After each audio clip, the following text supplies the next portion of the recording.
Under the blazing Texas sun in the quiet suburb of Willow Creek, Austin, on a crisp October morning in 2024, my life turned into a battlefield I never saw coming.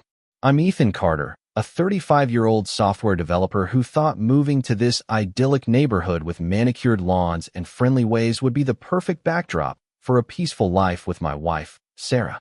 Little did I know, our dream home would become the stage for a 6-month saga of harassment, suspicion, and a showdown that would expose the ugliest truths about suburban prejudice. It all started with a nosy HOA president named Margaret Hayes, who turned our lives upside down with her relentless obsession. But when Sarah returned from her overseas assignment and pulled out her military ID, Margaret's carefully crafted crusade collapsed in a matter of seconds, leaving her exposed and the neighborhood forever changed. Sarah and I had been living in Willow Creek for just over a year when she got the call for a 6-month deployment to Qatar. She works for a government contractor, dealing with high-level security clearances that demand discretion. "Ethan," she said, folding her clothes with the precision of someone who thrives under pressure. "Keep my work details quiet while I'm gone. You know how nosy neighbors can get." I nodded, respecting her need for privacy. After all, her job came with protocols most people couldn't begin to understand.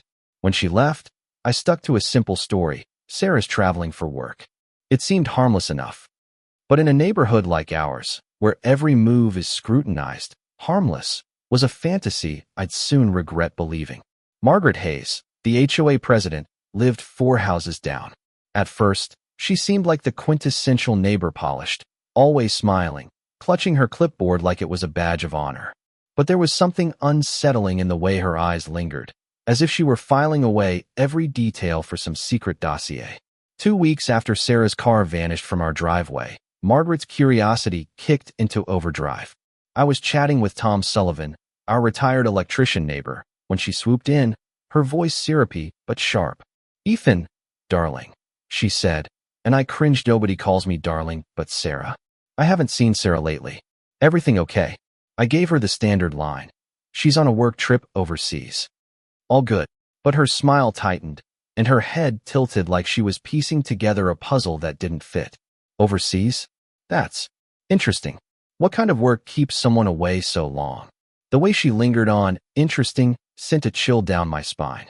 From that moment, Margaret's questions grew sharper, more invasive. "Where's Sarah from originally? I mean, before Texas?" When I explained Sarah preferred to keep her work private, she'd nod with a knowing smirk. "Of course, some people have different ideas about community, don't they?" Her words were laced with a subtle venom, hinting at something darker. Soon, I noticed her morning walks, always at 7:30 a.m., always slowing by our house, clipboard in hand, peering into windows or eyeing my trash cans. One day, I caught her measuring the distance between my bins and the curb with a tape measure, waving cheerfully when she saw me. "Just ensuring compliance, Ethan," she chirped, but her tone was pure poison.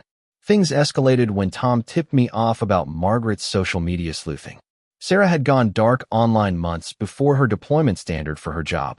But Margaret was asking neighbors if they'd seen recent posts, saying things like, "It's odd when someone just vanishes online, isn't it? Makes you wonder what they're hiding." Her concern was a thinly veiled accusation, and it didn't stop there.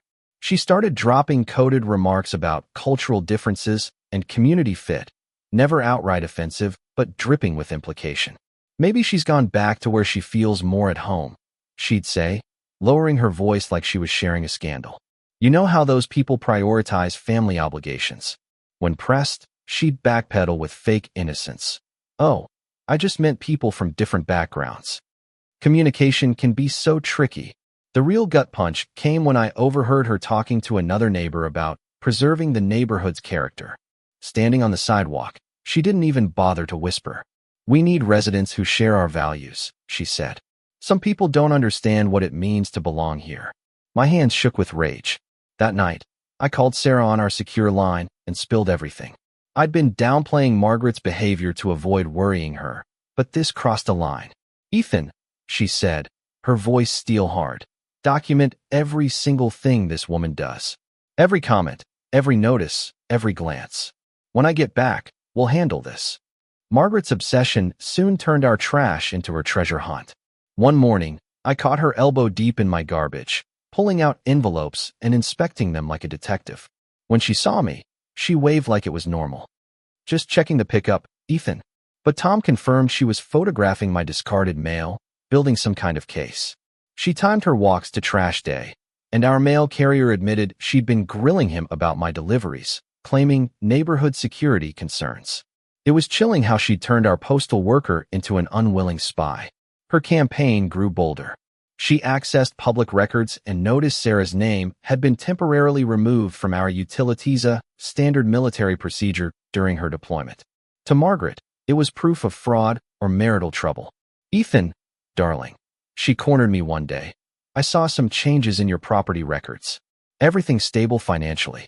Her fake concern was infuriating. She even started coffee and concerns meetings where she'd speculate about Sarah's absence to anyone who'd listen. Has anyone actually seen Mrs. Carter? What do we really know about their marriage? She'd ask, planting seeds of doubt. The worst part? She framed it all as protecting the community, making my family sound like a threat. The breaking point came when she called my workplace, expressing concerns about my stability. My boss pulled me aside, asking if personal issues were affecting my work. The humiliation of defending my marriage to colleagues was unbearable. That's when I started recording everything, every interaction, every HOA violation notice, every coded jab. Tom, who'd seen this kind of targeting before, helped me identify what was legally actionable. She's slipping, he said. People like her make mistakes when they get desperate.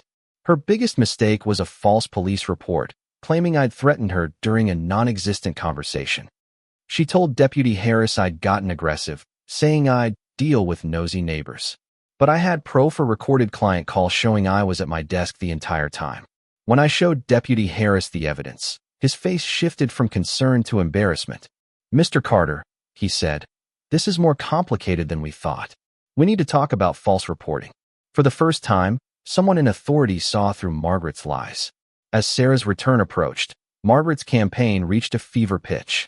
She'd convinced herself Sarah wasn't really my wife, organizing a welcoming committee that was more like an interrogation squad. She even roped in a local reporter, spinning a tale of neighborhood vigilance against suspicious residents. The neighborhood split into factions, Margaret's loyalists, ready to expose a fraud, a quiet majority who wanted the drama to end, and Tom's small group, who saw her for what she was. The tension was palpable, like the air before a thunderstorm. When Sarah's taxi pulled into our driveway at 10:15 a.m. on a Saturday in April 2025, the neighborhood was a circus. Margaret and her crew were stationed like sentinels, cameras ready, phones dialed to 911. Sarah stepped out, calm and composed, her military bearing subtle but unmistakable. I hugged her, feeling the tension in her frame as she scanned the crowd, assessing the situation like a battlefield. "Where's our fan club?" she whispered, a glint of humor in her eyes. Margaret marched over, Deputy Harris in tow, her voice booming. "We need to verify this woman's identity and her right to be here." The crowd neighbors I'd known for months watched, some excited, others uneasy. Deputy Harris, visibly uncomfortable, asked for Sarah's ID. She reached into her purse with deliberate calm, and I caught a glimpse of her military ID. When she presented her Department of Defense card, identifying her as Staff Sergeant Sarah Carter, U.S. Air Force, the air shifted. Deputy Harris's jaw dropped. The crowd went silent. Margaret's face drained of color, her phone slipping to the ground with a clatter. "I'm Staff Sergeant Sarah Carter," Sarah said, her voice steady and commanding.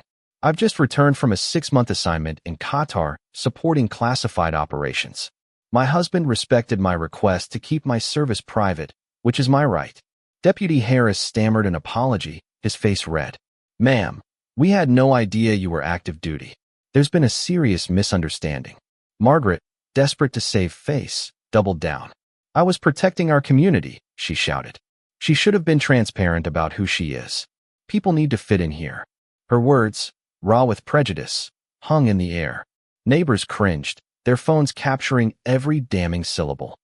The tide turned instantly, her supporters scattered, and others approached us with apologies, thanking Sarah for her service. The fallout was swift. My civil rights attorney arrived, documenting Margaret's campaign of harassment. The HOA suspended her, and a week later, she was removed as president. She moved away after legal settlements and community backlash made her life untenable. Tom was elected HOA president, implementing policies to protect military families. Our neighborhood transformed, welcoming a new military family into Margaret's old house with open arms. Looking back, the real victory wasn't just Margaret's downfall. It was watching our community grow into a place that celebrates differences and respects service. Sarah's courage and the support of allies like Tom showed me that even the ugliest prejudice can be defeated with truth and resilience. But it leaves me wondering, how many others face this kind of harassment in silence? Have you ever dealt with a neighbor like Margaret, turning your life into a battleground? What would you do if someone questioned your right to belong? Share your stories below, and let's keep this conversation going. Like and subscribe for more tales of justice and truth.